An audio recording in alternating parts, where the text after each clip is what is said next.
നമസ്കാരം. Raf talk മലയാളത്തിലേക്ക് ഏവർക്കും സ്വാഗതം. കേരള ബ്ലാസ്റ്റേഴ്സ് വീണ്ടും വിജയവഴിയിലേക്ക് തിരികെ എത്തിയതിൽ ആരാധകർക്ക് സന്തോഷമുണ്ട്. കോച്ചിനെ സാക്ക് ചെയ്തു. പക്ഷേ അതിനുശേഷം ഇൻട്രിം കോച്ചുമാരുടെ കീഴിലാണ് ഇപ്പോൾ ബ്ലാസ്റ്റേഴ്സ് ഉള്ളതെങ്കിലും ഇന്നലെ മുഹമ്മദ് നസിക്കെതിരെ 3-0 വിജയം നേടാൻ കഴിഞ്ഞു. അതിൻ്റെ വിജയവഴിയിൽ തിരികെ എത്തുമ്പോൾ വീണ്ടും സ്വപ്നങ്ങൾ കാണുകയാണ്. ഈ സീസണിൽ ഇനി ഒന്നും നോക്കണ്ട എന്ന് പറയുന്നവർ പോലും പ്ലേ ഓഫ് എത്താൻ വല്ല സാധ്യതയും ഉണ്ടോ എന്ന് ചോദിച്ചു തുടങ്ങിയിട്ടുണ്ട്. നമ്മുടെ കമൻറ്റ് ബോക്സിൽ അത്തരത്തിൽ കമൻറ്റ് പ്ലേ ഓഫ് കളിക്കാൻ ചാൻസ് ഉണ്ടോ, അതിൻ്റെ വീഡിയോ ഇട് റാഫിക്ക എന്നൊക്കെ പറഞ്ഞുകൊണ്ട് ചില സുഹൃത്തുക്കൾ കമൻറ്റുമായിട്ടൊക്കെ വരുന്നുണ്ട്. നമ്മൾ നേരത്തെ ഇതുമായി ബന്ധപ്പെട്ട് വീഡിയോ ചെയ്തിട്ടുണ്ടായിരുന്നു. ഇനി ബ്ലാസ്റ്റേഴ്സിന് പ്ലേ ഓഫിലേക്ക് എത്താൻ എത്രത്തോളം സാധ്യതയുണ്ട് എന്ന്. ഇതിന് മുമ്പത്തെ 2-3 വർഷങ്ങളിലെ ISLൻ്റെ പോയിൻ്റ് പട്ടിക എടുത്ത് നോക്കിയാൽ ഒരു 35-36 പോയിൻറ്റുകളിലേക്ക് എത്തിയാൽ പ്ലേ ഓഫിലേക്ക് എത്തുക എന്നുള്ളത് സാധ്യമാണ് എന്നുള്ളത് കാണാൻ പറ്റും.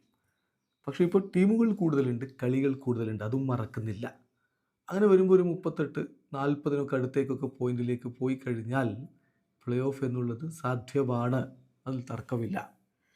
ഇപ്പോഴേ പല ടീമുകളും 26 പോയിൻറ്റ്, അതായത് 30 പോയിൻ്റൊക്കെ അടുത്തേക്ക് എത്തിക്കഴിഞ്ഞിട്ടുണ്ട്.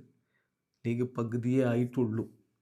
എന്തായാലും ഒരു 35-40 പോയിന്റിലേക്ക് പിടിച്ചു കഴിഞ്ഞാൽ പ്ലേ ഓഫ് എത്തും എന്ന് തന്നെ വേണം കരുതാൻ. പക്ഷേ ബ്ലാസ്റ്റേഴ്സ് ഇപ്പോഴുള്ളത് 14 പോയിന്റിലാണ് എന്നുള്ളതും മറക്കുന്നില്ല.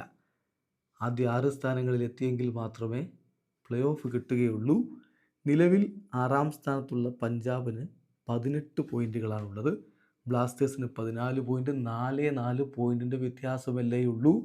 അത് മേക്കപ്പ് ചെയ്യാവുന്നതാണ് എന്ന് ഒറ്റ നോട്ടത്തിൽ തോന്നുമെങ്കിലും പഞ്ചാബ് ബ്ലാസ്റ്റേഴ്സിനേക്കാൾ 2 കളി കുറച്ചാണ് കളിച്ചിരിക്കുന്നത് എന്നതുകൂടി ഓർക്കുമ്പോഴാണ് കാര്യങ്ങൾ അത്ര സിമ്പിളല്ല എന്നുള്ളത് മനസ്സിലാവുക. ജംഷഡ്പൂർ FCക്കും 18 പോയിൻ്റ് ഉണ്ട്. അവരും 11 കളിയേ കളിച്ചിട്ടുള്ളൂ. പിന്നെ ബ്ലാസ്റ്റേഴ്സിന് മുകളിൽ നിൽക്കുന്ന നോർത്ത് ഈസ്റ്റ് 11 കളി 15 പോയിൻറ്റ്. ചെന്നൈയിന് 15 പോയിൻ്റാണ്, പക്ഷേ ബ്ലാസ്റ്റേഴ്സിന് അത്ര തന്നെ കളിയും കളിച്ചിട്ടുണ്ട്. സോ ഇതിൽ നമ്മൾക്ക് മനസ്സിലാക്കാൻ കഴിയുന്ന കാര്യം, ഇനി ബ്ലാസ്റ്റേഴ്സിനുള്ള 11 കളികളും ഇമ്പോർട്ടൻ്റ് ആണ്.